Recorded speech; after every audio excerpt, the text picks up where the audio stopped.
According to the Poetry Foundation, Timothy Donnelly is the author of 2 books of poetry. The first one is 27 Props for a Production of Ein Lebenszeit, and the second one is The Cloud Corporation.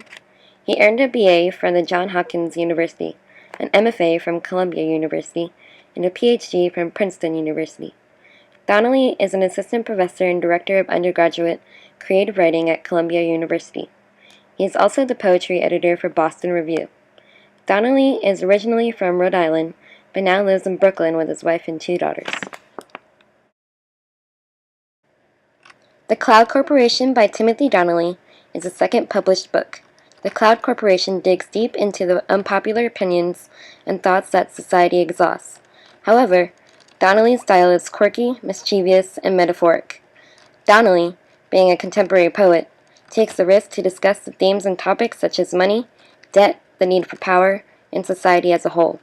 While taking these risks, Donnelly must display duplicity and deceitfulness. I believe that if Donnelly's collection of poems in The Cloud Corporation was not mischievous or deceitful, the risks that Donnelly had to take in his thematic concerns would become dangerous or consequential. Donnelly's style and form is deceitful because many of his poems in The Cloud Corporation follow such a specific pattern and message. What the reader may not understand is the underlying message that Donnelly had in his own mind.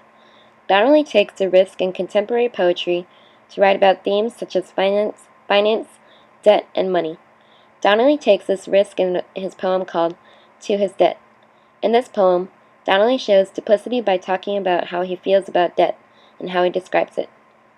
On page 7 of The Cloud Corporation, from lines 9 through 11, Donnelly says, My phantom, my crevice, my empathetically and funny hippopotamus, you take my last word scent and drag it down into the muck of you. Donnelly describes how debt has become this massive shadow, where I think this comparison of debt to a shadow is where he explains that even though debt always bothers him, and he always knows that it is there, he explains that he has learned that he needs to tolerate debt, and it is nothing but a shadow lurking in the corner. For example, on page 7 of The Cloud Corporation, on lines 1 through 4, Donnelly says, Where would I be without you, massive shadow? Just in numbers, one without you there, behind me. I wouldn't be myself. What wealth could ever offer loyalty like yours? My measurement. According to Christy Ann Reynolds from the Sync Review, she talks about how Donnelly captures duplicity. Donnelly captures duplicity, and perhaps the multiplicity of the human self. He makes it safe to contradict ourselves, and yet aware of how to correct and change those contradictions, if we want to. We cannot know how to feel good without first feeling terrible. Another example of how Donnelly shows duplicity and deceitfulness is in the poem called Clair de Lune. Clair de Lune is mischievous in the fact that it is so structured in the form of the villanelle that it can be stressful to read, and hard to understand the underlying message. Donnelly's quirky title is also off-putting, seeing as it could lead the reader into thinking that this poem will be peaceful and not so much about the generalization of society's need for power. Donnelly uses the villanelle form to use emphasis on the repeating mantra, "We become like those who seek to destroy us." By repeating this line, Donnelly emphasizes that we become like those who have more power than us, and in turn we become more powerful. He generalizes greatly on the fact that powerful people are not to be viewed as people of such importance, and we should not idolize those people. Donnelly is sneaky because he refers to we, but in context, I think he really means they. For example, on page 14 of The Cloud Corporation, in lines 16 to 19, Donnelly says, If in triumph, our defeat, in torture, our joy is. Some confusion so deep I can't fathom anymore. We appall ourselves, we disgust and annoy us, into those we become, we who seek to destroy us. Donnelly uses the final stanza in the villanelle poem, Clair de Lune, to introduce his use of the first-person point of view for the first time. Some confusion so deep I can't fathom anymore. In line 17 of Clair de Lune, the change in POV is an example of how Donnelly shows duplicity in the sense of form and content, as well as the underlying message surrounding it. On page 156 of Willard Spiegelman's Poetry and Review of the Cloud Corporation, he explains that, and sometimes, I confess, it is hard to know what a specific poem by Donnelly may be about, although we can register its effects. Donnelly's poem called The Cloud Corporation may be the essence of the entire collection, because it is relevant to the title of the whole collection.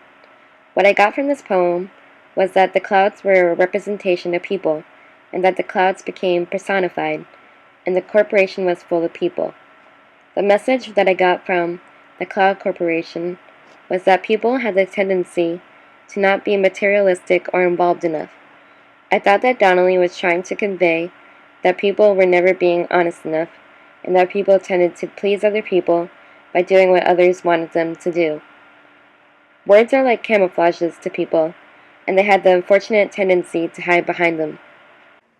Donnelly's poem called The Cloud Corporation shows duplicity in form by being portrayed that it is following a traditional form of continuous use of tercets, but in reality, the whole poem is only one whole sentence long that is just made deceitful by the use of tercets.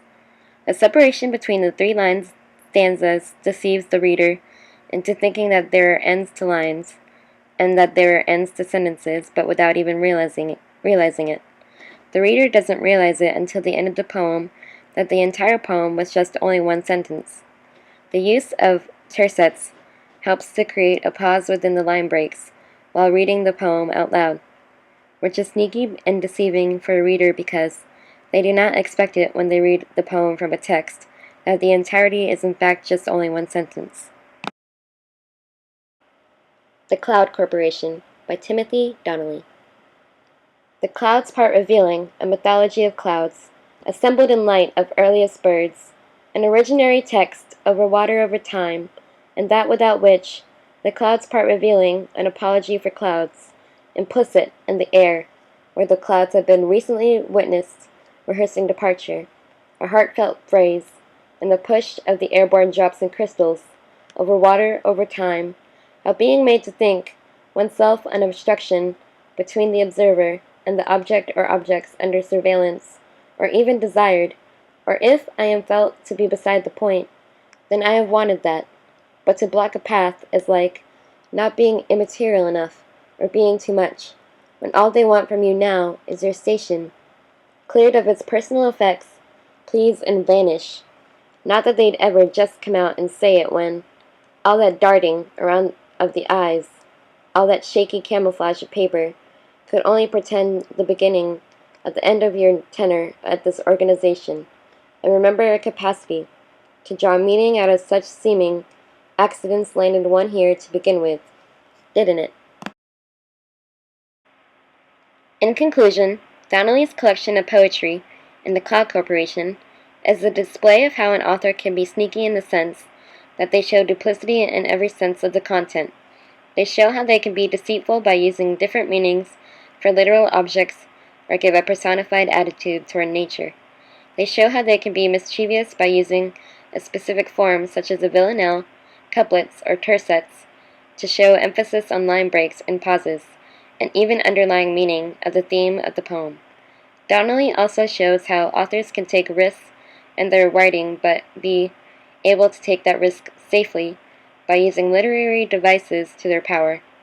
Many contemporary authors do not often take the risk to talk about many subjects that Donnelly speaks about comfortably, like debt, society's need for power, or the generalization of overall society, etc.